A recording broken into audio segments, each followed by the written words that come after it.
So first thing, if you haven't already, take out your SD card of your camera. All of these computers right now have an SD card reader, a slot for that. But that, like this one, is kind of finicky. It's old enough. I think it's probably just getting worn out. So in that case,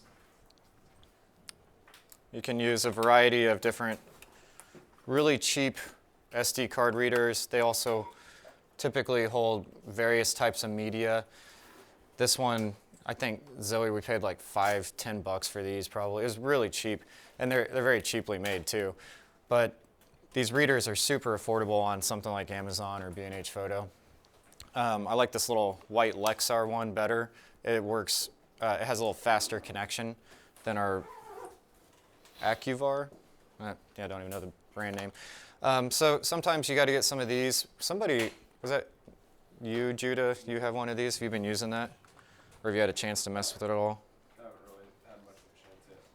One that, like, the team had. So his laptop didn't have one. So if you need one, let us know. We can check one out to you for those of you that might be working at home. So the first thing, go ahead and plug in your SD card. Has anybody not been in the lab?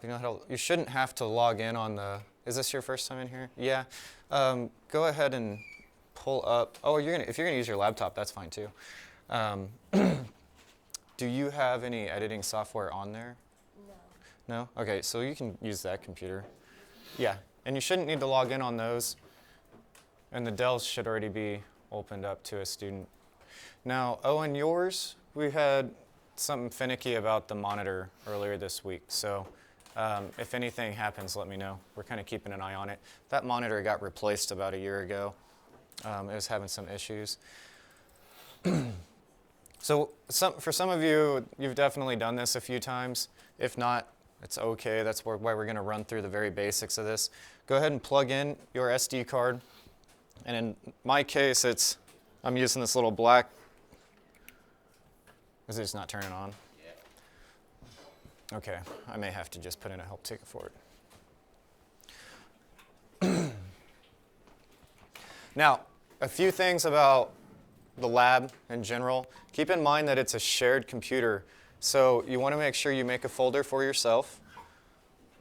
And you don't want to save any of your stuff in the wrong location. You don't want to get into other people's folders. You also want to make sure you have duplicates of your stuff in case something happens. Someone accidentally gets into your footage or something. We don't really have too many issues, but just be cognizant of the fact that it's a shared lab. We're also trying to get lab aids for the semester to help us run in the evenings. Typically around 5 to 9 is a pretty common time that we like to keep the lab open if anyone's interested in helping with that. We're looking for work study help. Lab's one thing, but production stuff too, editing, helping Zoe with projects and myself and maybe Brandon. So if you're interested in that, please let us know because we really function because of our student workers. That's one of our main, most of the stuff wouldn't get done around here if we didn't have that help. Okay, so mine looks like a little hard drive because I have that reader. If I had just plugged in the SD card, then it would have read a little differently. Okay, so when I open this up, first thing I want to do, and if this is super review for you, go ahead and you can go ahead and keep working. But I do want to walk through it with everybody. On here, I just have a few clips that we shot last summer. Nothing fancy. It's from 5D Mark IV, so similar Canon system. I already have a folder because I've been working on this machine, but I'm going to create a new folder, File New. Let's call it Studio and Field. Your system will allow you to work from your SD card. Do not do that. Do not work from a download folder. Do not work from an SD card. Proper media management is imperative. It's tempting just to pull the stuff right off your card and put it in Premiere Pro or DaVinci and just start working. Do not do that. Refrain from that temptation. The first thing you want to do is create a folder for your project, and then I want to create another folder for my footage, and then I'm going to dump all of that into there. Your SD card, it works like a tiny little hard drive, but it is not meant to be edited from. And the second that you pull that out, you'll lose all your footage. This happens all the time. Someone goes, I lost all my footage, it just all went offline. Where'd it go? You probably just pulled it right off the hard drive or right out of a download folder if you were pulling footage from like Google Drive. Now, it's telling me it's going to take 11 minutes. Had I used this other one with the faster connection, it'd probably be more like 6-7 minutes. It's one of those, we got them pretty cheap, but they're a little slower. Now, I like to have a separate folder. I like to create it kind of in this scenario. So I will have one for graphics. Whoop.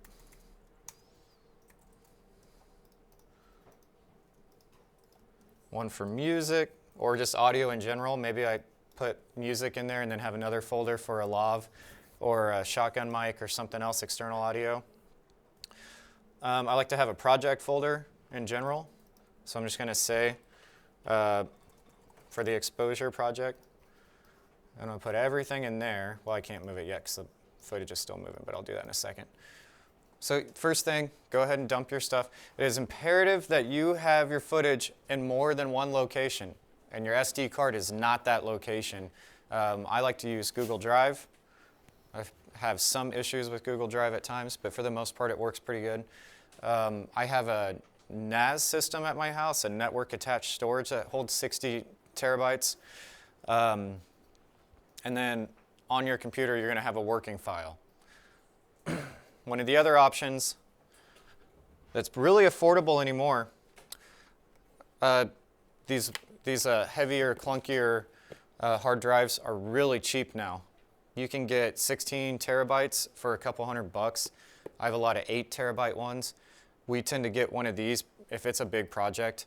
Like when we went to Canada, we had a couple of these and we duplicated everything. The football national championship game in 2020, we bought 2 8 terabytes and dumped everything on there as a whole separate archive. You do not want to edit from those bigger ones. They run about 7,200 RPMs. If you see that number, it's good for storage. It's not great for working from. That's why I recommend these SSDs, solid state drives. These things are amazing and they're coming way down in price too.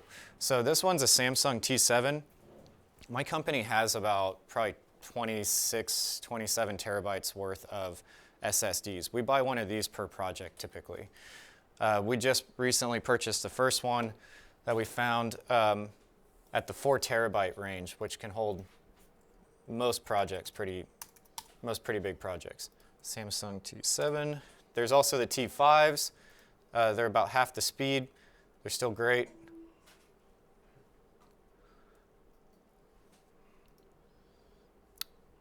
They're often on sale too. SD cards, storage, hard drives, all that stuff is often on sale. So if you need it right then and there, then go ahead and get it. But if you're like patient and can shop it a little bit, Amazon tends to have Prime Day deals.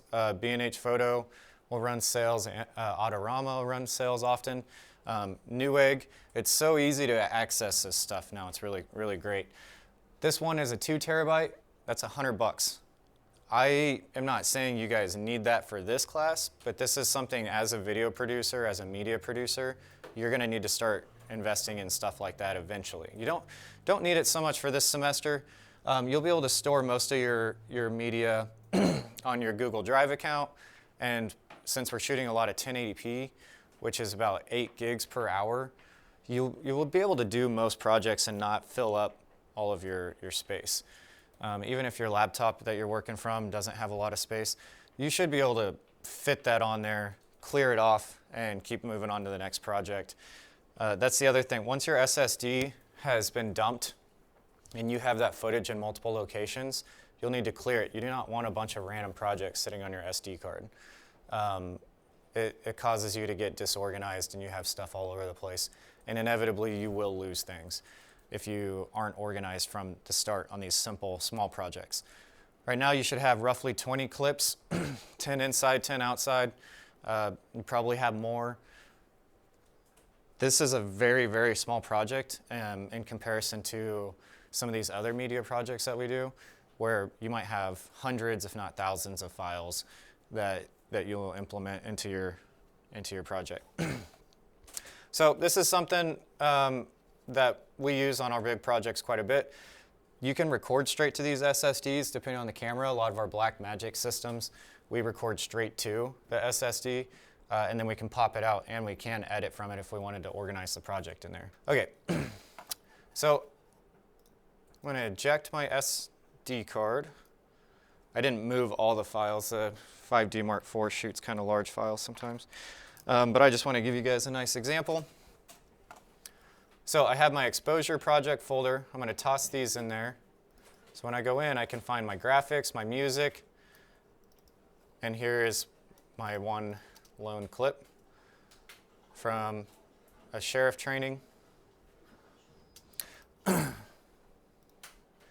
Something that's good to do when you're moving a lot, say hundreds of gigabytes, even terabytes, you want to double check that size of everything. So on a Mac, I can control click and go to get info, and I can see this is a 2.34 gigabyte file. You'll want to check if I moved 100 gigs into there, you want to make sure that all your media moved. Sometimes certain files just get corrupted or don't transfer. The other thing I like to do, if you go into your Dragon Zone, you have a Google Drive link. Has anybody messed with this? You have? Take advantage of that. The college has talked about moving away from it and to some other cloud system at times, but they haven't done it yet. I have used this like crazy. I use it for a lot of different things. Storage is the obvious thing. You just have a great way to store stuff into the system. That works pretty fast considering it's a cloud system, but this is something I call cold storage or even frozen storage. This is not something you can edit from. This is only something you can store to. So you're not going to be able to work out of this system. But you can upload. I can create a new folder real easy, and I call it my exposure project.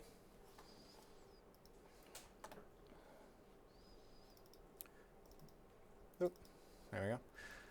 And then I can dump my media in here. This should be part of your protocol. And the great thing is, once you have this file in here, you can work from other places. Your computer could disappear. You could come in and somebody's sitting at your machine, but if you have it all on Google Drive, then you can download it to a new location and keep working. So take advantage of that. If you're working primarily from your home office, that's a different scenario. That's your space. But and here, utilizing Google Drive so that you can get from that machine to another room, to another building, to another computer, is one of those ways you can do that. If you didn't save it all to an SSD or a hard drive, an external. But it does take a little bit. This one's saying 8 minutes left on that 2 gig file, so it doesn't move. It doesn't move nearly as fast as it does off the card or onto a hard drive that's wired in. So I'm going to start with Premiere Pro. This is my preferred software most of the time. I really enjoy DaVinci too for certain things, but I've used Premiere Pro since about 2011, so I've really got acclimated to that system and the interface. I do think it's way more finicky than DaVinci. We've had DaVinci crash a time or two in the lab. We have Premiere Pro crash all the time. It probably even daily in some cases when we're really plugging away throughout the semester. So it can be frustrating when that happens. This goes back to how imperative it is that you guys are saving your stuff in the right location and frequently to make sure that you're protecting your projects. So I'm going to click New Project. It has kind of this, you can really bypass all of this. The old Premiere Pro, for people like me who've used it, 10 plus years, this is just kind of an extra step, but it does have some cool features if you really wanted to set things up. So the first thing I'm going to do is I'm going to name my project. It's the exposure project. Very, very important, and people forget this a lot. save stuff in the right location. Again, shared computer. Maybe it's your own laptop, but still you need to have the right location or you're not going to be able to find your autosaves. When you have crashes, you're not going to be able to find really any of your stuff if you don't have it in the proper location, because it'll bury it into a documents folder through Adobe, and it takes a lot of time to figure out trying to find that all on your own. So I'm going to choose location. I have my studio and field folder here. Oh, sorry, let me get out of that. It's my studio and field folder, exposure, and then I'm going to create a new folder for Premiere Pro. I just call it Premiere. And now all my Premiere documents will save in this folder, and I know exactly where it's at for this particular project. All very, very, very important things. And that's why it takes a little bit longer to set it up correctly, but it will really save you so much time when you're maybe doing multiple projects or having to come back to a project a month later. We have various things that we're doing that are years in production, especially documentaries. The story's ongoing as we're telling it. It makes it really difficult to find things if you have 6 things opened up at a time, or if you're on a marketing team and you're working on various projects, maybe some long-term, higher production value, other things you might pump out daily. My old job, we did pretty much a daily sales video, low production quality, but you pumped out a bunch.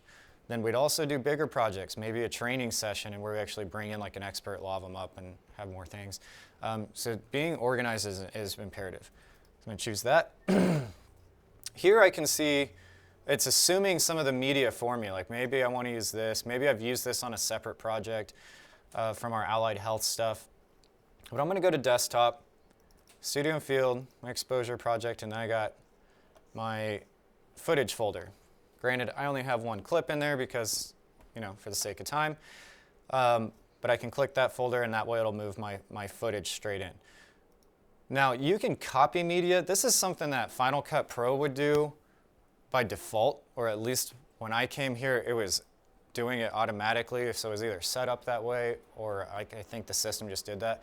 Once you import it in, it duplicates it. It puts it in the system. I do not like this, especially in our lab, because that means every file that you put in there is going to be duplicated, and it fills up your space fast. And oftentimes you don't know where it ends up. So I do not like to select copy media. Now, if you want to utilize Premiere Pro to duplicate your media as part of your process, that's perfectly fine. I just don't. So I'm not showing you the only options on how to do things. I'm just showing you the way I do it. If you choose to do it a different way, that is perfectly fine. There's plenty of ways to get to the same result in your own area. So I don't copy the media. I guess in this case, you can tell it where to copy to. So it might be a nice step, but that's just one that I don't utilize. A new bin. Bins in Premiere Pro are just folders. So don't get confused by that. Bin, folder. Not a trash bin. It's actually a folder. So in this one, I might just call it my footage. Actually, you don't have to create a new bin. This is another thing I like to do on my own, kind of going back to where I like the old system. A new sequence. A sequence is where we are going to be working. That's our work area. So another thing that I can do when I want to. But basically, you can have Premiere Pro set up everything for you from the start. And then transcription. I don't have any dialogue. That transcription is pretty darn cool, though. We had a meeting at the beginning in the summer, beginning of the semester, I guess, before school started, where a lot of the teachers got together to discuss how AI is going to impact their classroom. And some of them are pretty nervous, and I can respect an English teacher being concerned about students just putting a concept into a text box and then pumping out a whole paper. In our case, AI is awesome. It is great. It is going to make you more efficient. It is going to make your project stronger. We utilize AI in a lot of ways we don't even realize right now.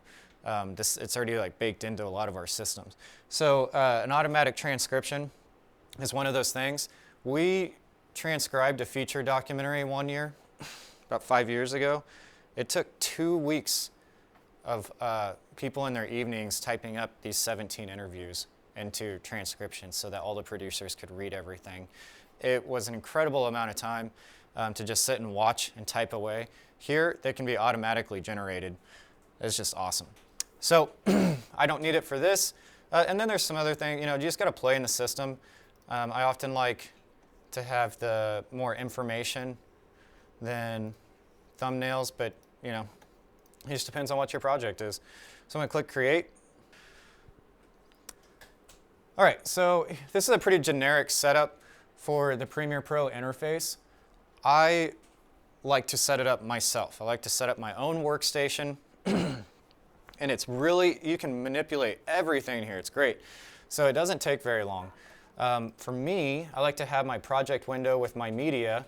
I like to have that up here. Oop. And then libraries, I don't use, so I'm just going to close it. Media browser, I only have one clip. I'm just going to close that. Now, I've already opened up more space for me to work in. I love that freedom there.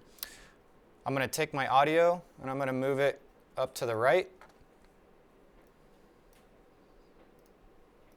I'm going to close that info panel. I like my effects to be over here. I'm just going to start closing a lot of stuff. A lot of these things I just don't need. I do like Lumetri color. I like to be able to work.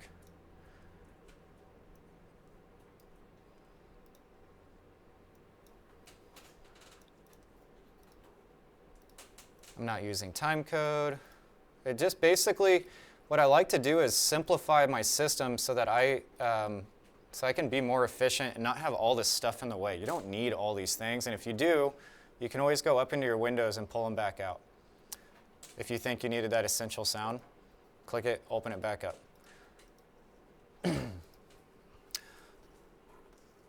I got my toolbar over here. I'll utilize this occasionally, but most of the time you really need to get comfortable with shortcuts and hotkeys. And if you're not, you need to get acclimated to that because it's very important that you work two-handed editing. Don't leave your left hand just lame. You can get a lot more done when you're working in shortcut keys. Okay, up here I'm going to close some more panels, and I'll show you essentially where I like to land. Oh, nope.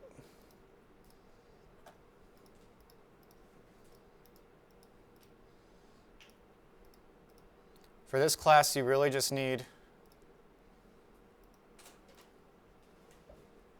your project. This is where all your information is going to be, all your media is going to be in here. So if I want to pull, I'm going to pull in some graphics, and I got some random music that I have from other projects. I can pull those in there. I'm going to make a bin just for footage. Now, you probably won't need this for this particular project, but I'm going to make a bin for sequences. And it's an important habit to do this because when you're working on big projects and you have multiple interviews, you might have an interview per sequence. And you might have B-roll footage and demo footage, high-speed footage, time lapses. You want to separate those in different sequences and then having what you call like a master sequence so you can work in that same system. And you can implement all those things into that master sequence. So I have my first sequence down here and my timeline. I'll give myself some more space. I can just drag this in. Now look, it created a sequence right here, and I can tell because it has the little timeline versus this one has an audio and a visual file. So I'm going to take that out. When you have hundreds, thousands of clips, you don't need, Premiere Pro just dumps that sequence right into that folder on its own. I don't want it there. I need to, again, stay organized. So I'm going to cut this out. Okay, so I'm going to pull up my sequences folder, and I'm going to drag that over. I'm going to put that back in here now. Okay. So I have my project folder. It's now created sequences. I'm going to close that. I don't need all this stuff. I'm going to close this. So I have it automatically named my sequence, copy of blah, blah, blah, blah, the file itself. I can change that sequence name to just say, okay, so this was a training. So that sequence can be called training. You see the name change there. This has made people panic before. They accidentally close this or they maybe close it on purpose and can't find it. It's not gone. I have my sequence. It's just closed out because you can have sequences lined up all the way across here when you're working if you want to. Again, in the same notion, I want to get it looking the way I want to. If I pull it up more, I can see a thumbnail. This is great when I have clips lined up all the way across. And I can also see my sound file, my audio. Open door right. Okay. Nothing too extreme, pretty boring if you've edited for several years like some of you, but we do need to cover all this stuff just to make sure we're on the same page. To the right over here, I like to have my Lumetri color open quite a bit. I use it a lot, and I can still see my sound bar off to the side. I don't really care to see the exact decibels. If I need to, I can pull it over, but I really just like to have as much working space in my timeline as possible. And if you need to do this coming out of the Canon is a pretty finished file as long as the exposure is accurate. I could do a little white balance and things like that if I needed to. Oop. And it's just subtle. I think this was your footage, Zoe. You don't know. But it's pretty powerful how this system, what it's capable of. So play with that. Experiment with it. If your shot came out a little dark and you were inside, maybe move your exposure to the right a bit. Do keep in mind you can do some damage and make it look pretty bad if you get too crazy. But it's great to see how much this system is capable of. We just could not do this kind of stuff when I was learning how to edit a long time ago when I was a student. So it's good to kind of double check. Click your boxes, be like, am I even doing good stuff or am I making it worse?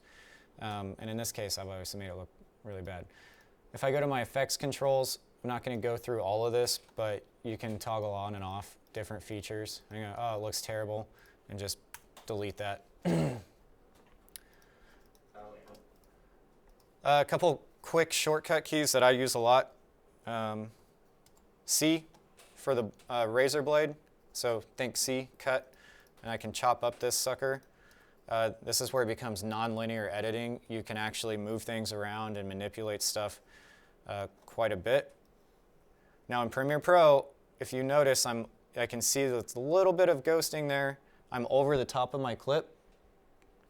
If I drop it there, it's going to delete that chunk off of that. So be careful in Premiere Pro, you will close some of your stuff up. Now you can always drag it back out. That information's not lost, but keep that in mind when you move things around, that it will eat up what's underneath.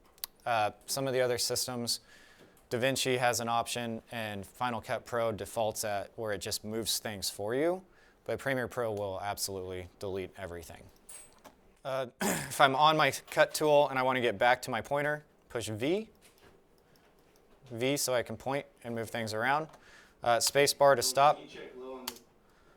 L, fast forward. It's real helpful when you're scrubbing.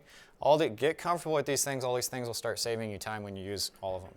And it's really important. If I'm going all the way over to my toolbar, clicking the cut tool, going back over cutting, then going back over the pointer tool, grabbing, moving. In this project, you're not going to lose much time. In a feature documentary, you're talking about losing days. You're going to save seconds each time you do that.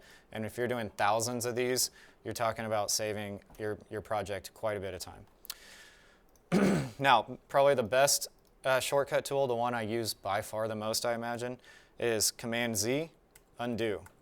And I can start going back. Oh man, I made a terrible choice there. And undo all the way back to the beginning there.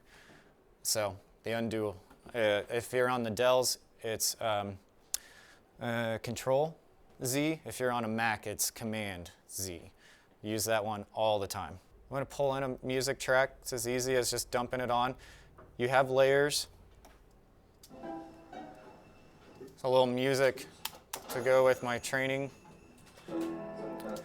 And then the audio out of this is not something that we would probably keep. There was nothing necessary there. So I can easily just click, Control-click, I can unlink, delete my audio, and then I can pull in, and now I have my music track. If it's a little loud, I can yank things up and down. It's as easy as that. So nothing too crazy. Put a little color on there.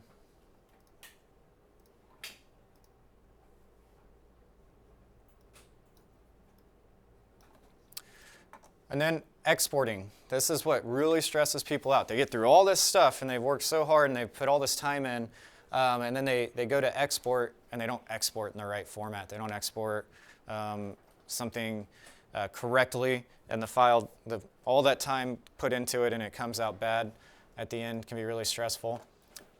So when I go to export, I'm just going to try and simplify this for you like everything else in these systems. They're capable of a whole lot, but all you need to do is just assemble your clips and export them out so that we can see that you understood the camera properly.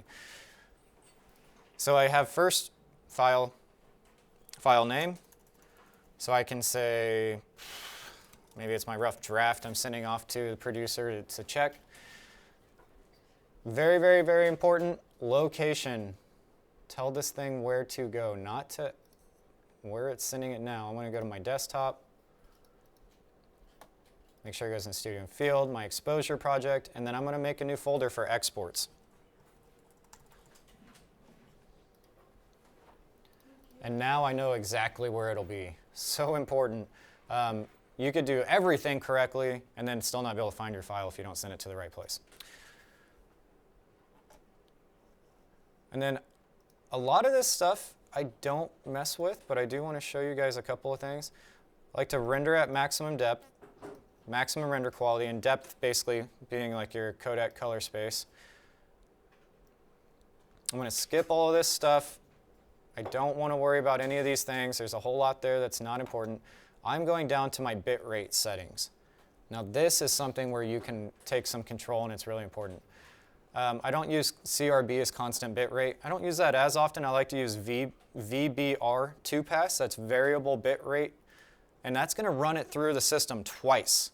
What's great is you can do one pass for rough drafts if I'm just sending it off to my boss so they can check it, a client so they can see it.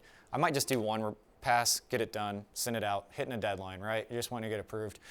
But then if I want to do this really well and I want it to look as good as it can, that variable bitrate 2 will send it, it'll just basically export it 2 times. It'll make it a higher quality.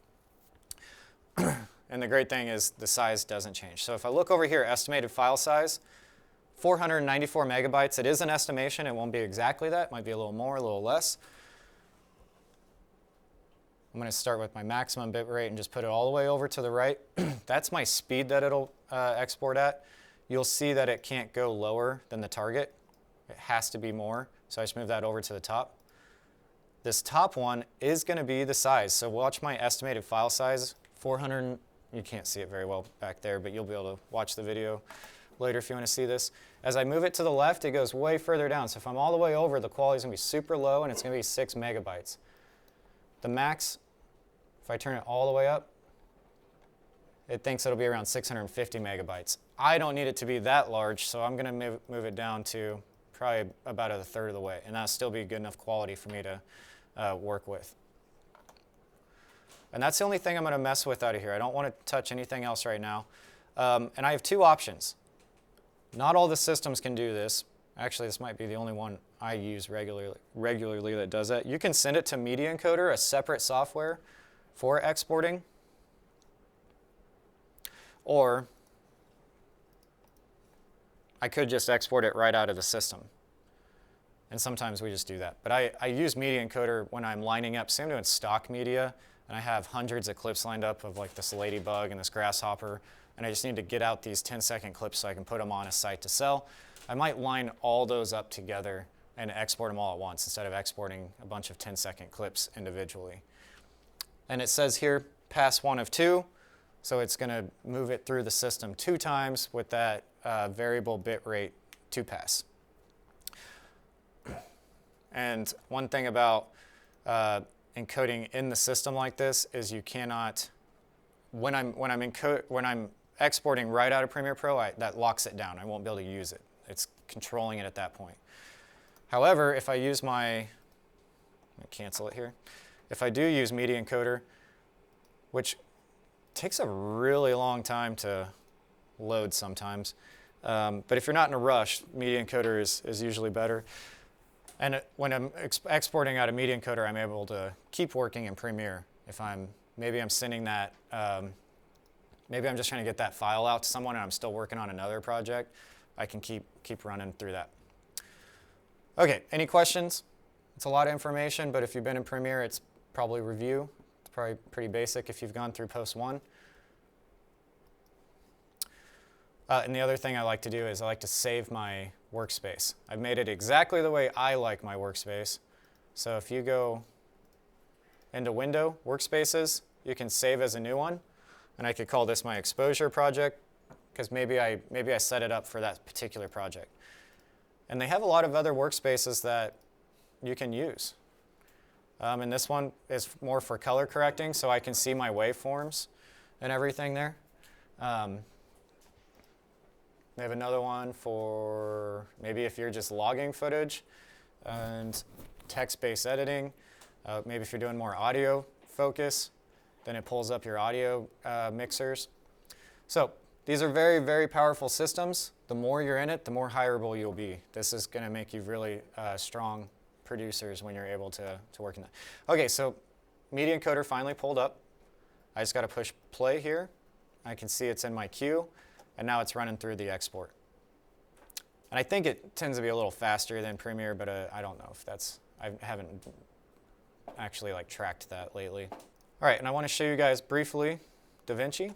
But I'd say DaVinci's really found its place in the nonlinear editing settings. It came out in the 90s as a coloring software for color correction, color grading. It is the standard. It's basically like Photoshop and for Premiere Pro, or Photoshop with Adobe, and how it's kind of the standard for a lot of design. Same thing with color correction through Blackmagic and DaVinci. Blackmagic bought DaVinci a few years back. I can't remember all the timeline. I mapped it all out at one point for one other lecture. But what they did, what's really great is our Blackmagic camera systems work so well in there with Blackmagic RAW. It's just a really nice marriage for producers. Blackmagic's super affordable.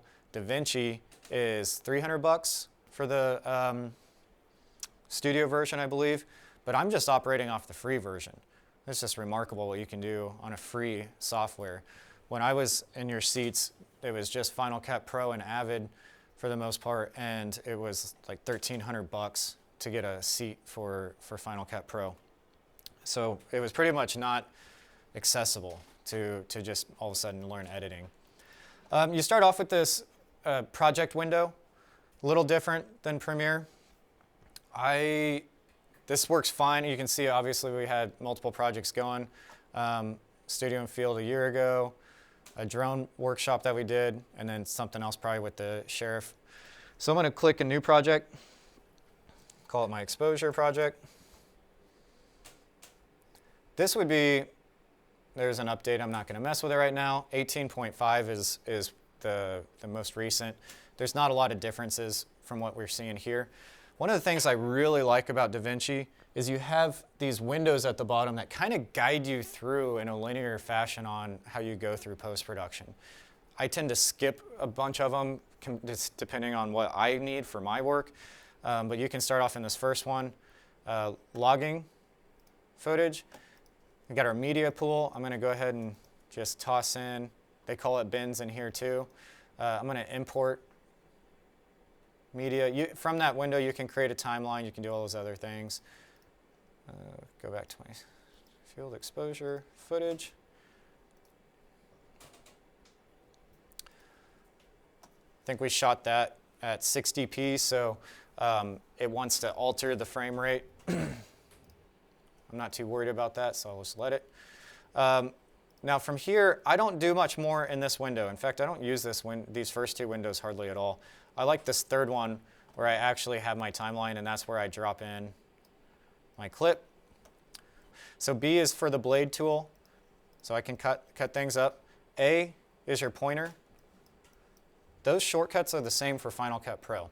And you can manipulate shortcut keys. You can set anything up to be customized. So if I wanted that shortcut key to be G or L, I could change that and do that too.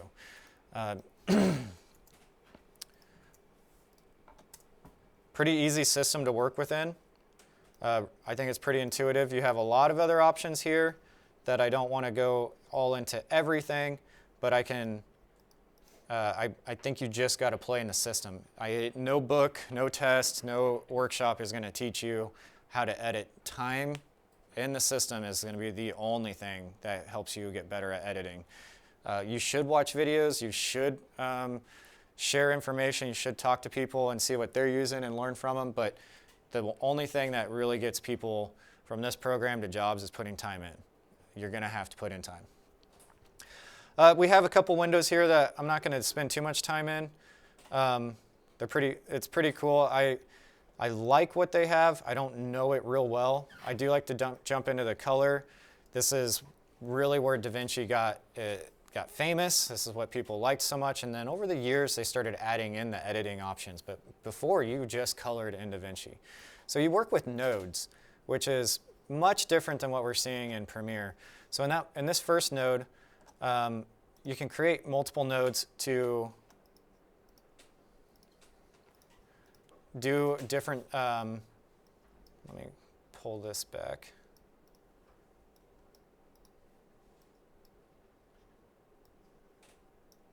You can work in these different nodes, and you can do your adjustments on the separate nodes, and then you know, kind of the same way you had your check boxes.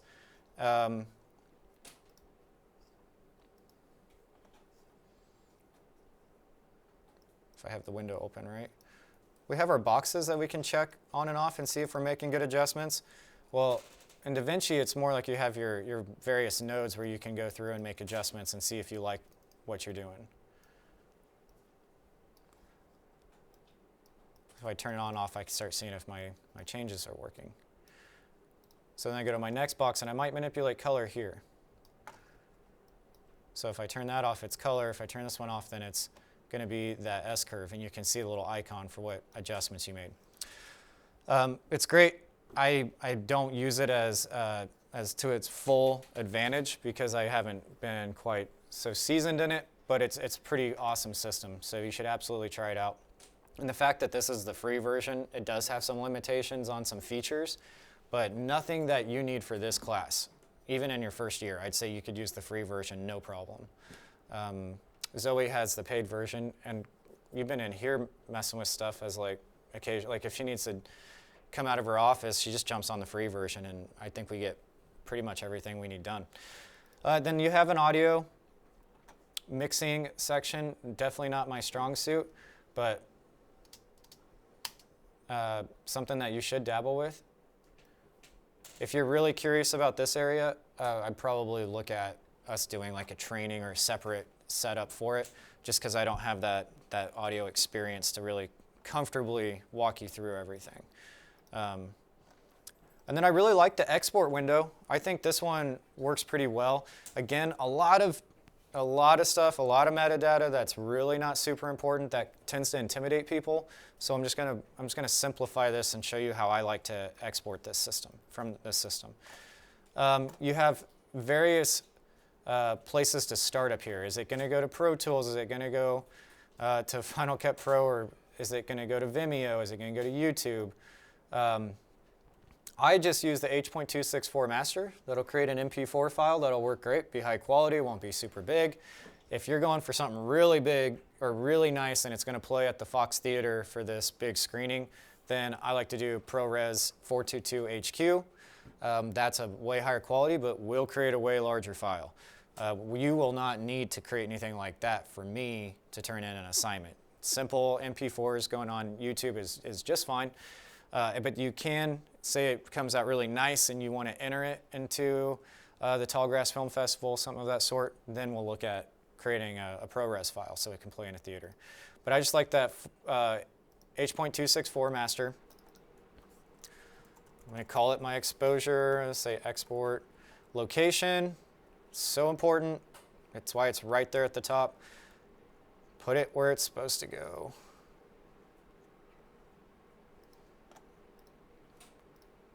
Desktop, student field, exports. Let's save it. And this is creating an MOV. I said MP4, but this one's going to be an MOV. It won't make any difference uploading to YouTube. Now, I could change that. I could do MP4 instead of QuickTime. I think I will. And it is H.264. I don't want to do an H.265. I don't need it to be that level of quality. And outside of that, you don't want to mess with resolution. You don't want to mess with frame rate. That stuff you would have done earlier on. Look in the advanced settings, see if there's anything. If you click things like use optimized media, use proxy media, right now in post 2, you guys are talking proxies, right? So you can use those files that's been created to help export faster. If it understands that media is there and that metadata, it'll help out export a little quicker. So if I don't have optimized media, I don't have proxies for this, I didn't create that. But if you select that and you had, that would help it speed up. You can use render cache. All these things can help speed up the export a little bit. Then I'm just going to add to render queue. So what I was doing in Media Encoder, where I can line up different projects, push play, and then they all start going through and rendering in order, that's what my render queue is doing. This is essentially my Media Encoder. So I can add it in there. I can have 6, 7 lined up. Can render, says render all just by default. Super fast. I think it's quicker. Then I go look in my studio and field, exposure, exports. Yeah. And there's my exported file. Any questions about DaVinci? Who uses what? DaVinci? You're using DaVinci? Has anybody not edited at all? Is this their first time seeing either of these systems? Owen? Which one stood out to you then? I guess Premiere? Premiere. I don't think there's, I think that's an ongoing debate. I don't think there's a right or wrong. They're both really powerful. They get it done. You'll never know when you're watching it on TV which system was used, unless they had some sort of like motion graphic that was already just part of that set. So I can always tell when like Final Cut Pro gets used when I'm at like a ball game or something on the Jumbotron, because they have some of those old motion graphic templates that they utilize that you see a lot. One thing I didn't mention about Premiere that is worth noting, one of the things that is great is their dynamic link. So I can work within After Effects with motion graphics. I can work within Audition and take a sound print and edit audio. I do that a lot. I can maybe manipulate a title graphic in Premiere or Photoshop, and it's easy to implement those things all in. So that's a benefit. My company's had an Adobe subscription since 2011. It's just something we allocate the funds for every year because we know we might need to jump in Photoshop. We know we might need to do a motion graphic. We might need to clean up some audio. I say that, we also have the pro version of DaVinci. My partner prefers DaVinci. So I don't think there's one that you should choose over the other. And in some cases, some students will edit in Premiere and then color in DaVinci. I've seen them do that before. There's nothing wrong with that. That's a pretty common workflow in the industry to use all of them. Okay, I want to give you guys some time to play with your files, get it all organized, your 20 clips. If you don't have all your 20 clips or you want to reshoot something, go ahead and you can use that time for that. Thursday, you need this on YouTube. I need a YouTube link. That's when it's due, and we're going to watch them. Keep in mind, you don't need music, you don't need graphics, you don't need all that fancy stuff if you do not want to utilize it. I don't mind. Just want to see exposure, you guys manipulating exposure through the aperture, f-stops, and that kind of thing. So before I break you free, I want to show you a couple music options that I like. We pay for APM music. This is a kind of a complicated contract for me because I'm a producer at the college as well. So I needed a a contract with a music organization that would allow us to do commercial work and allow educational stuff. So it's a little more expensive because if we needed a song for graduation, something for a hype video, we can use it professionally as well as all the students have access for their work too. So not your only option, but it is a really good one. APM Music, I have the username and password on the board for you guys if you want to try that. Now there is another one. I think the students probably use this more than they do APM, which is perfectly fine. In Compotech, Kevin MacLeod, a British composer, has thousands and thousands of tracks on here, and it's free. As long as you credit him in your description or credit him at the end of your project, you don't have to pay for it. If you do choose to pay for it, I did this before, it was only 20 pounds. I think it came out to $23 last time I did it. The contract is signed and sent to you immediately upon your payment. And so if I'm going into festivals or if I'm distributing or if someone's going to pay me to show this, then I want that contract so I don't have any discrepancies. And 20 pounds is nothing. So, and you can use that song on any project. You can keep using it over and over again, which is really, really cool. So I really like this Compotech option. You just gotta, it's kind of a older site. It's not as fancy as APM, but they also don't cost, $3,000 a year or something. Another one, Pond5. Pond5 is great for a lot of stuff, but music is where I started with Pond5. Footage is the first thing it has, but you can even get After Effects templates. We just bought a map because we want to show our character going from Africa to Chicago, Colombia. So the project that I'm doing with Jaden's great uncle, family member, so, I don't know, it's confusing, the genealogy there. But yeah, Michael's been a good friend of mine for a long time, and he does all these travels. So as we do this documentary on him, we want to show the chapters going from one location to another. I'm not an animator or anything like that, so I just typed in maps and found, I think this is the one I bought, $18, and I can do all of that. So Pond5 is great for other stuff. Music, it's got great music options. I think I'll just click one here, inspirational. Now, if you can download it for free. This is a charged one. So if I have a client that wants something, I might use this in the budget. And this, they're anywhere from, looks like $5 to $45. And you can spend a lot of money on some clips. You can spend hardly anything on others. But you can download it for free. And then it has a little watermark in it, so it just kind of says Pond5 every few seconds. What's nice is you can put it in your project, see if it's working though. And then if you do like it, pay for it, and then you get that mark off of there, that sound print off. So those are 3 options I like a lot. Some other students do other subscriptions. There's dozens. There's really endless options. So whatever you choose, it's up to you. And again, you do not have to choose anything for this particular project. All right, last thing I'll say, since it's finished here, diving back in quickly, if I go into my Google Drive, I can click my clip and I can see some information. This is great when you get, I have like 40 terabytes on Google Drive.